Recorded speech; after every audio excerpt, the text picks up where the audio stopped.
Ontario. Extra care and attention should be exercised. The following localities are included in the warning: Mount Forest, Arthur, Northern Wellington County and Grey County. Environment Canada meteorologists are tracking a severe thunderstorm that is possibly producing a tornado. Damaging winds, large hail and locally intense rainfall are also possible. Take cover immediately if threatening weather approaches. Please consult local media for more information. That was a message from the Canadian National Public Alerting System. Now, back to our regular programming.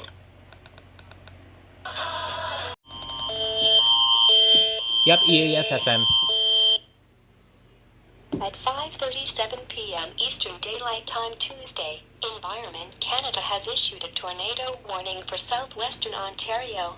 Extra care and attention should be exercised in and around the following localities: Mount Forest, Arthur and Northern Wellington County. Environment Canada meteorologists are tracking a severe thunderstorm that is possibly producing a tornado.